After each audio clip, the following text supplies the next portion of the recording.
प्यारे बच्चों, JEE and NEET physics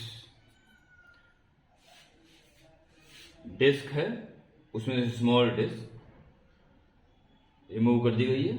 बाकी बची हुई डिस्क का सेंटर ऑफ मास कितना उधर शिफ्ट हो जाएगा, x2 की वैल्यू फाइंड करनी है, centre of mass of remaining disc. Okay, there are 4 options and simple question. प्यारे बच्चों, इस रिमेनिंग पार्ट और इस वाले पार्ट अगर यहां पे होता तो सेंटर मास यहां पे आना था। आप इस O से जाने वाली एक लाइन ड्रॉ करेंगे, एक O2 से जाने वाली और एक इस O1 से जाने वाली। ये सेंटर ऑफ मास किसका है? इस रिमेनिंग पार्ट प्लस इस पार्ट का मिला है। क्या इसका सेंटर मास कहां पड़ेगा? ऑब्वियसली O1 पे। और बची बॉडी का सेंटर यहां से हो चुका है O2।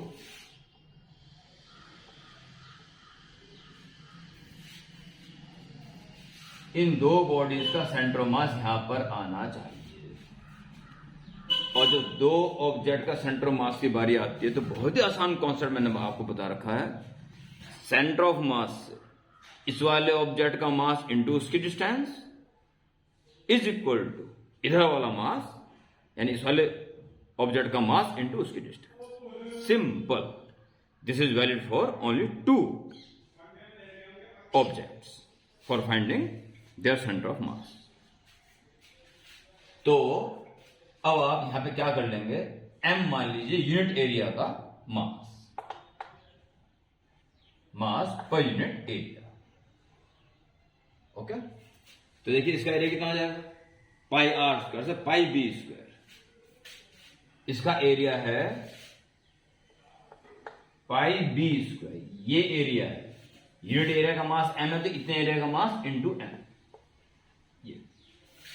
ये इसका मास इतना है और ये यहां पर O1 पर काम करता है।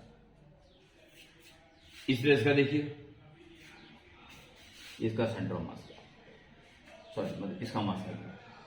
इसका मास देखिए क्या है, पूरा area pi a square minus removed area pi B square. ये एरिया बचा इसका, और यूनिट एरिया का मास m है तो इतने एरिया का मास m into m। Remaining body का मास इतना है जो कि यहां काम कर रहा है, और इन दोनों का सेंटर ऑफ मास यहां पे आएगा। ये डिस्टेंस c बता रहा है, c, और ये हमें फाइंड करना है x2। बस, वेरी सिंपल। इधर वाला मास पाई कॉमन ले लीजिए, पाई m पहले से कॉमन है, पाई m बचा अंदर a square minus B square, A square minus B square. ये वाला मास है क्या? इधर वाला मास इंटू इसकी distance x2 should be equal to, दिखाई दे रहा बोर्ड में सारा, ठीक आ जाएगा। इधर वाला mass pi B square m into इसकी डिस्टेंस c। बस x निकाल दिया, very simple. Pi m cancel, x2 is equal to B square C B square, तो ये बन रहा है C B square upon A square minus B square. So option 2 is correct. तो सेंटर ऑफ मास के question बहुत आसान होता है, कॉन्सेप्ट क्रिस्टल क्लियर होना चाहिए बस। ओके